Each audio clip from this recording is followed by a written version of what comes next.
서울 지역 오피니언 리더들을 만나 그들의 이야기를 들어보는 시간, 파워 인터뷰의 이지영입니다. 여러분들은 어떤 지역 사회에서 살고 계신가요? 이웃이 누구인지도 모른 채 각자의 삶을 사는 것보다 소외되는 이웃 없이 더불어 사는 동네에서 살고 싶다라는 생각이 많이 듭니다. 바로 이렇게 살기 좋은 사회를 만들기 위해 많은 사람들이 노력하고 있는데요.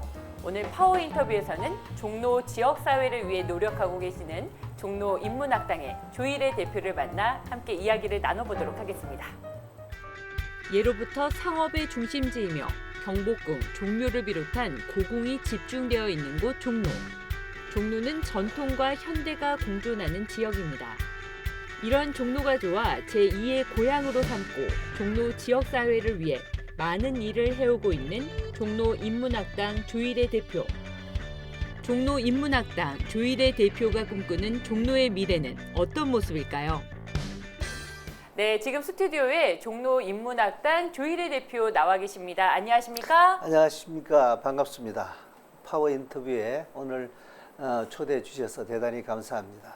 네. 저는 젊은 시절, 30, 40대, 40대에는 소극장 운영을 쭉 한 20년 해왔고 생활했었고요. 문화기획자, 공연 연출가 이런 쪽으로 활동을 많이 했습니다. 지금은 종로 1, 2, 3, 4가동의 근거지로 시민활동가 또 콜라보 디자이너 이런 역할을 하면서 종로 인문학당을 대표하고 있는 조일혜입니다. 와. 만나서 반갑습니다. 네, 반갑습니다. 정말 다양한 일들, 많은 일을 하고 계시는데요. 하나하나 그 궁금증을 풀어가 보도록 하겠습니다. 먼저 종로 인문학당 어떤 곳일까요? 네, 종로 인문학당은 제가 한 4년 전에 창립을 했죠. 임의단체로 활동을 하고 있는데 도심권역에서 활동하고 계시는 50 플러스 세대들, 그러니까 나이가 드셔서 인생 2모작, 3모작을 준비하시는 분들이 모여서 서로를 위안을 하고 또 자기가 그동안은 브라보 마이 라이프를 얘기하기도 하고 또 정보 교환도 하고 또 더불어서 삶의 질을 향상시키는 그런 좀 느슨한 모임이기는 하지만 새로운 어떤 그 인생 발전을 위한 해방구가 되는 그런 조직이라고 할 수 있습니다. 그런 모임을 조직했고 그런 모임에 제가 중심에 자장 노릇을 하면서 한 4년 이끌어 왔습니다. 회원들은 한 200~300명 이렇게 와. 모여져 있습니다. 이야, 정말 멋지다라는 생각이 듭니다. 여러 가지 활동을 하고 계시는데 그중에서도 콜라보 디자이너? 콜라보 디자이너는 조금 생소한 감이 있습니다. 어떤 일을 하는 건가요? 콜라보 디자이너는 콜라보레이션을 계획하는 사람이 되겠죠. 그러니까 각각이 가지고 있는 장단점 또 특이한 어떤 사항들을 발췌해가지고 서로 연결하기도 하고 또 네트워킹을 통해서 새로운 시너지를 만들어내고 그런 일들을 계획하고 연출하고 또 상황을 만들어서 발전시켜 나가는 그런 것을 콜라보레이션이라고 말하고 요즘은 일명 콜라보 디자이너다 이렇게 표현해 주기도 하고 그렇습니다. 네. 최근에 나눔 콘서트를 진행을 하셨다고요? 아, 예.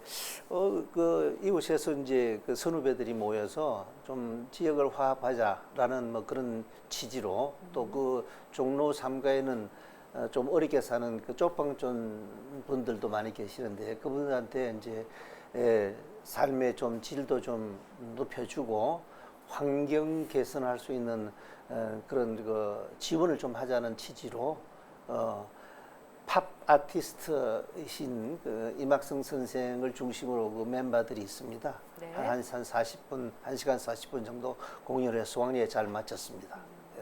반응이 어땠는지도 궁금합니다.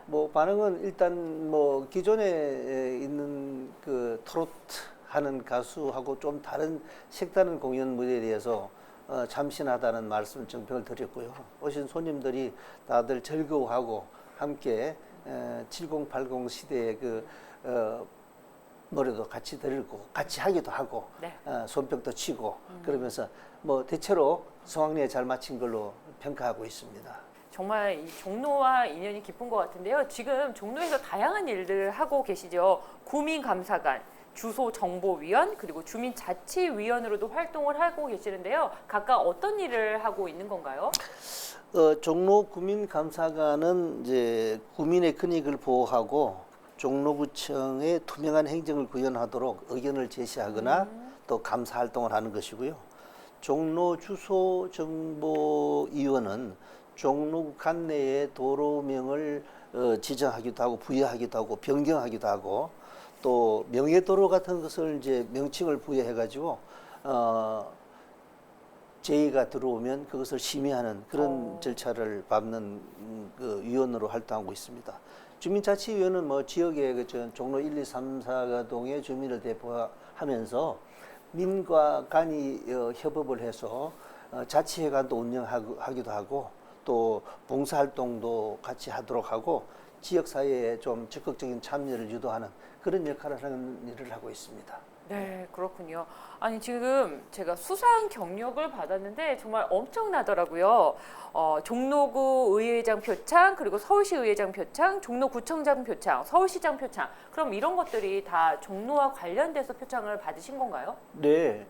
제가 아까도 말씀을 좀 드렸었는데 제가 이제 그 종로에 자리를 잡고 활동을 시작한 것은 한 5년 가까이 되는데요. 2019년분에 그 묘동 사거리에 조그마한 쌈지 정원을 하나 만드는 것을 시민 주도로 한번 조성한 적이 있습니다. 네. 그쪽을 시작으로 해가지고 이제 활동을 좀 했는데 뭐 모든 주민들이 다 열심히 지역을 위해서 노력을 하고 주민들을 위해서 봉사도 하고 있죠. 그런데 이제 좀 더 잘해보라고 수상을 해주신 것 같습니다. 얼마 전에는 서울시장님도 이제 표창을 하셨는데 하여튼 시민단체를 자율적으로 잘 만들어서 동네 우리 이웃을 깨끗이 하고 무슨 안전사고를 대비하는 그런 시민운동을 같이 잘 펼치고 있다고 해서 표창을 받게 됐습니다. 상금도 받았습니다. 오, 기분 좋으셨겠어요. 아이 뭐 앞으로 쓸 일 남았죠. 네. 지역사회를 위해서 많은 일들을 하고 계시는데 지금 5년 정도 거주를 하신 거잖아요. 처음부터 이렇게 많은 일을 하신 건가요?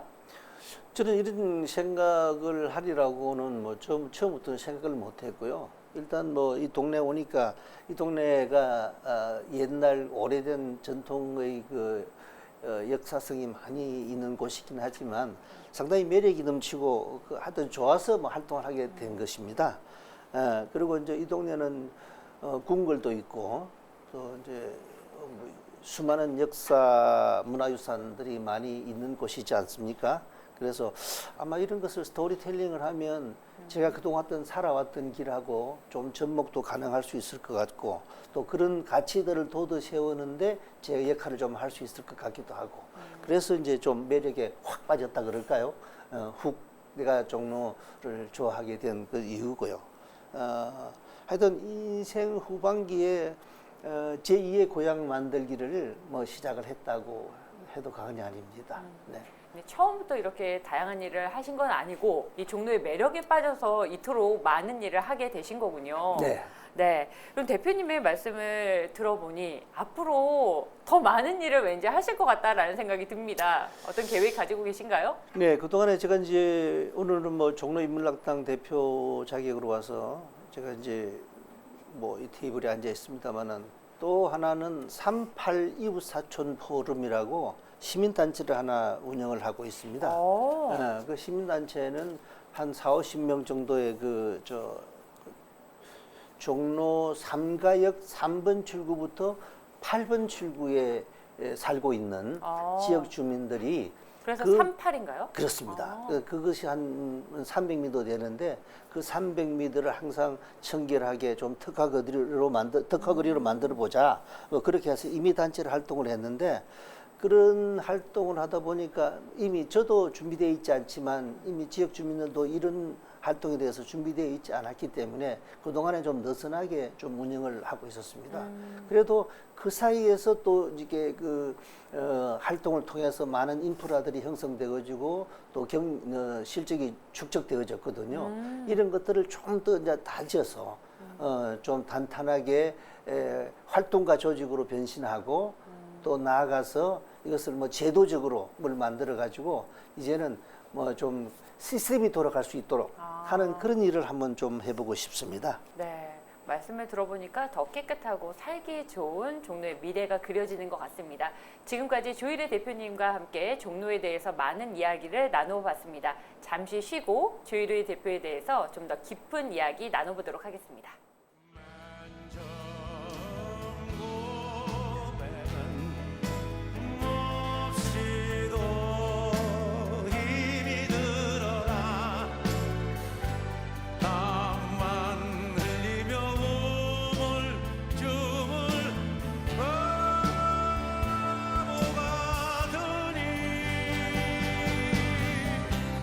네, 지금 노래가 흘러나왔는데요. 저희가 사전에 나의 인생의 BGM을 깐다면 어떤 노래 혹은 음악을 깔고 싶은지 한번 여쭤봤습니다. 그랬는데 송창식 씨의 노래죠. 맨 처음 고백? 뭔가 좀 수줍은 사랑의 고백 같기도 하고요. 어떤 특별한 이유가 있을까요?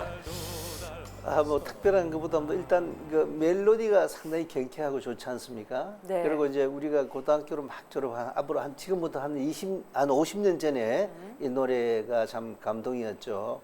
그런데 이제 오늘 뭐 이 출연을 위해서 뭐좀 생각을 하다가 이제 막 시작하고 하는 그런 설레임 같은 것들이 좀 있어서 그때 그 노래가 불현듯 생각이 났습니다. 그래서 이제 그 노래를 신청했고요. 그 노래가 멜로디는 참 좋은데 따라 부르기가 어려워가지고 혹시 고백할 때 뭐 그런 것을 한 적도 있는 기억이 났습니다만은 그래도 지금 부인분께 그렇지는 않았습니다만 그래도 옛날에 음악 다방에서 이런 이제 노래를 리퀘스트 뮤직 디스크 자키한테 부탁을 하고 같이 이렇게 모하게 앉아서 그런 기억들이 새록새록 나고 그렇습니다.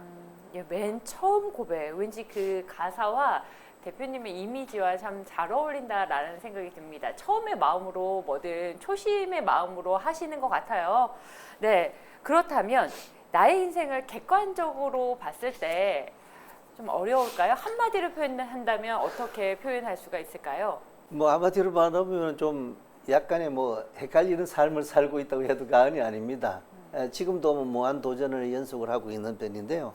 주변 사람들이 좀 엉뚱하다, 조금은 또 좀 창의적이다 하고는 평가가 이렇게 서로 흐르는데 저는 개인적으로는 좀 돈키호테를 지향하는 그런 편입니다. 그리고 어떤 평범한 일상보다는 이렇게 좀 삐뚤어서 생각해가면서 시너지도 좀 이뤄내고 또 발전을 도모하면서 사는데 뭐 안주해야 될 나이임에도 불구하고 뭔가 좀 고정되지 않은 새로운 것으로서 좀 파이팅도 하고 다이나믹하게 뭘 성취하면서 희열도 좀 찾고 그런 삶을 쭉 살았던 것 같습니다. 그래서 그런 일로 인해서 실패도 많았고 주변 사람으로부터 오해도 많이 받고 그런 삶을 그렇게 뭐 말할 수 있겠네요.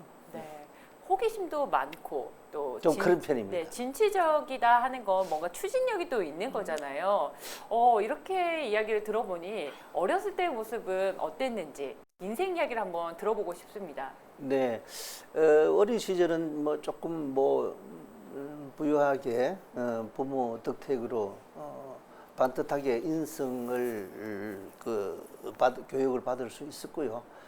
고등학교 때가 조금 특이한 경우인데 제가 고등학교 때 연극반을 1학년 때부터 3학년까지 하면서 연극에 좀 심취하게 됐고 졸업과 동시에 뭐 대학도 줘버리고 그냥 극단을 만들어서 지방극단이죠. 그래가지고 지금 한 50년, 40몇 년 정도, 47년 차쯤 되는데 아직도 지방극단이 그 경상남도 진주를 대표하면서 47년째 작품을 올리고 있다는 건 참으로 자랑스럽습니다. 네. 자랑스럽고요. 네, 지금 대표님의 어린 시절부터 고등학교 시절 그리고 대학 시절 쭉 이야기를 들었는데요. 지금 계산을 해보니까 중간에 한 10년 정도 활동이 없으신 것 같아요. 예, 그 2007년도 4월에 저희 이제 어머님이 갑자기 이제 뭐 이렇게 응급실로 가셔가지고 고향을 내려가게 됐는데, 가서 형편사가 이제 더 이상 뭐 이렇게 활동을 좀 중단을 하고 부모님을 좀 모셔야 되는 그런 이제 형편이 됐고요. 그래서 하여튼 그해 2008년도 그러니까 2007년 후반기부터 한 10년 동안 부모님을 모시고 병간호를 하다 보니까 뭐 그것이 경력 단절로 이어졌고요. 또 특히나 저는 저희 그 가족이 누이가 6분이 계시고 제가 이제 아들이 혼자이다 보니까 뭐 어쩔 수 없이 이제 제가 모셔야 되는 자식된 도리를 한 50대 초반분에 이제 고향을 내려갔으니까 좀 불효자이죠.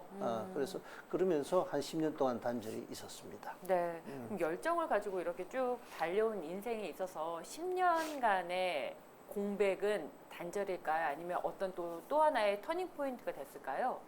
저로서는 뭐 상당히 그 좀 지난 시간을 좀 되돌아볼 수 있는 시간이었기도 하고 또 자식된 도리를 뭐 좀 했다는 또 다른 또 그것도 있지만 사실 가장 중요했던 젊은 시절에 그 10년은 저로서는 상당히 뭐 고민이 좀 많았었죠. 그러나 그 시간은 또 저한테 새로운 어떤 그 에너지를 축적할 수 있고 다른 오늘 있도록까지 노력할 수 있도록 하는 뭐 그런 기회가 됐다고 그 자양분이 되었다고 그렇게 생각을 합니다. 네. 또 한편으로 생각해 보면 에너지를 분출할 수 있는 일을 좀 찾으셨을 것 같기도 해요. 뭐 정리가 된 셈이죠. 예. 네. 하신 일들을 쭉 보니까 굉장히 좀 독특한 일이 있었는데요. 약탈 문화재를 찾기 위한 노력을 하셨다고요. 그럼 이 일이 10년간의 공백에서 있었던 일인가요? 네. 제가 그 당시에 그 경남 그 진주의 개천의 술제가 오래된 개천이 뭐 그것도 지방 축제의 효시가 되는 축제인데. 개천 예술제. 예, 네. 개천 네. 하늘이 열리는 네. 그런 이름으로 거기에 제가 그 기획위원장 겸 총감독을 맡게 됐습니다.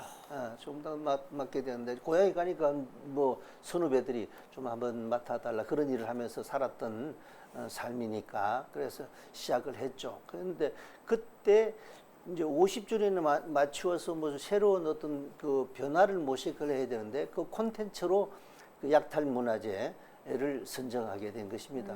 진주의 통일신라 시대 때 있었던 연지사라는 절의 종을 이제 일본에서는 국보 78호로 되어 있는 것을 환수를 시키는 그런 강상 프레이드 공연 예술을 통해서 이제 좀 바꿔보려고 노력했던 것인데 그건 잘 되지는 않았습니다. 그 여러 가지 좀 기존에 쭉 계속 해오던 일들을 안 좋아하시는 분들하고의 또 뭐 갈등 때문에 되지 않아서 제가 이제 시민운동으로 변화했고요. 또 그 시민운동과 동시에 이제 출향 인사들도 또 규합해가지고 일본의 국보가 우리 것이다라는 것을 말도 하고 또 그것을 영문, 일문, 한문, 한글로 이렇게 해서 이제 우리 것이니까 이제 돌려달라 하고 네. 이제 그런 것을 공식적으로 선언도 하고 뭐 그러면서 한 5년 일본도 자주 다니고 그분들하고도 환수에 대한 협의도 나누고 그런 분위기를 파운데이션을 만들어내는 역할을 좀 하게 된 것입니다. 네. 대표님 말씀을 쭉 들어보니까 계획이 굉장히 많으실 것 같은데요. 앞으로 어떤 일을 또 하고 싶으신가요? 이제는 뭐 고향에서 이제 어머님, 아버님도 이제 다 별세에 돌아가셔서 이제 고향이 이제 그 종로가 제2의 고향이 됐습니다. 저는 거의 됐습니다. 근데 이제 팍팍한 도시의 종로에 좀 그 생기를 불어넣을 수 있는 그런 이제 시민 활동가로서 좀 이웃 사촌들하고 잘 어울려 즐기는 뭐 또 그럴 수 있도록 생활 문화 컨텐츠를 좀 이렇게 발굴해서 그분들하고 설득하고 공감해가지고 좀 잘 지내고 싶다. 뭐 그것이 있고요, 첫째. 그래서 이제 좀 미력하지만은 뭐 고향 종로 사람들하고 고향을 좀 사랑하자 하는 그런 고향 사랑 캠페인 뭐 그것이 어떤 식으로든지 이제 발전될지는 모르겠습니다만은 하여튼 큰 카테고리를 묶는다면은 종로 고향을 사랑하는 캠페인을 좀 생각하고 있고요. 그동안에 뭐 코로나 때문에 뭐 우여곡절이 많았습니다만은 좀 나름대로 뭐 활동 성과들을 좀 이렇게 좀 쭉 한 3, 4년 모았던 게 있어요. 그런 모았던 것은 그 가운데 어떤 것이 있냐 하면은 하여튼 이 시대의 이 팍팍한 도시의 이웃 사촌이라는 품앗이 문화, 그러니까 이제 전통 문화죠. 네. 그 두뇌를 이 시대에 한번 복원시켜 가지고 이 둘의 문화를 우리 이웃과 함께 좀 이렇게 어우러질 수 있게끔 하는 것들을 지금 뭐 이렇게 구상한다 그럴까 목표하고 있습니다. 아마 그 좀 그동안에 한 3, 4년 했기 때문에 밑바탕이 좀 깔려졌어. 네. 어느 순간에 좀 이제 시너지로 발전될 수 있을 거라고 저는 개인적으로 확신하고 있고요. 그런 기획을 하고 있습니다. 네. 네. 종로와 참 어울리는 그런 계획이다라는 생각이 드는데요. 지금까지 많은 이야기를 해주셨는데 이 말은 꼭 하고 싶다 하는 게 혹시 있을까요? 예, 그것은 이제 뭐 제가 5년 전에 종로에 올 때 이제 참여했던 서울시 도심권 50플러스 센터라고 네. 종로 3가역 3번 출구에 있어요. 근데 이 시대에 지금 워킹 시니어 이제 고령화 시대 아닙니까? 근데 워킹 시니어들의 이제 존재 이유가 뭐 역할이나 뭐 또 어떤 분명히 필요한데 이제 거기에 그 도심권 50플러스 센터가 그러한 해방구의 역할을 해줬어요. 그래가지고 그분들이 그 시설, 그 공간을 활용해서 함께 만들어 보기도 하고 서로 공감도 하고 또 더불어 이렇게 이제 뭐 이렇게 즐기기도 하고 그랬는데 어떤 이유로 그 시설이 이번에 완전히 이제 완전 시설이 폐쇄돼 버렸어요. 그래서 아마 지방 정부나 지자체나 이런 데에서는 그런 시인들의 어떤 그런 활동 공간, 자기의 가치를 실현할 수 있는 그러한 그런 공간을 좀 이렇게 폐쇄할 것이 아니라 더 확장시켜줘야 되지 않겠냐 하는 그런 생각에서 참으로 안타깝게 생각하는 시간입니다. 네, 정말 대표님의 말씀처럼 이 워킹 시니어들이 다시 일어설 수 있는 기반이 좀 마련이 되었으면 좋겠습니다. 여러 가지 계획, 그러니까 우리가 인생 이모작이다라고 표현을 하잖아요. 혹시 어떤 계획 가지고 계신지요? 하여튼 뭐 저는 뭐 종로 사람으로 반듯한 종로 사람으로 이제 거듭나고자 하는 것이죠. 그리고 이제 종로를 고향으로 둔 지역 주민으로서 어떤 이쪽 지역의 그 무궁한 스토리텔링도 이렇게 재조명해보고 또 그걸로 인해 이어지는 역사성 또 문화예술 컨텐츠들을 좀 또 다르게 발견을 해보고 또 그 발견된 내용들을 사랑하고 같이 뭘 읽어 나가고 뭐 그러고 싶고요. 그리고 이제 시민 활동가로서 활동을 하고 있고 또 지금 이제 콜라보 디자이너로서 지금 저기 제 어떤 인생 그 산모작을 준비하고 있는데 어떤 지역의 색깔을 좀 분명히 할 수 있는 일에 또 그것으로 인해서 지역이 좀 더 문화적으로 또 재생될 수 있도록 그런 일에 노력을 해보려 하고 있습니다. 네, 마지막으로 시청자 여러분께 한 말씀 부탁드리겠습니다. 예, 내년에는 다들 건강하시고요. 특히나 코로나 팬데믹이 끝나고 이제 마스크를 벗는다는 이제 보도를 접하고 있습니다. 개묘년 새해에는 가정에 두루 평안하시고 늘 건강하시고 뜻하시는 일들이 꼭 성취하는 한 해가 되도록 개묘년 새해 복 많이 받으시기 바랍니다. 대단히 감사합니다. 네, 오늘 많은 이야기 고맙습니다. 앞으로도 종로를 위해서 최선을 다해 힘쓰시는 대표님의 행보 응원하도록 하겠습니다. 고맙습니다. 열심히 하겠습니다. 네, 내가 살아가는 곳에서 사람들과 더불어 살아가며 함께 만들고 공감하며 즐기는 것. 이런 작은 행복들이 모여서 더욱더 살기 좋은 지역사회를 만들어 나가는 것 같습니다. 저는 여기서 인사드리겠습니다. 시청해주신 여러분 고맙습니다.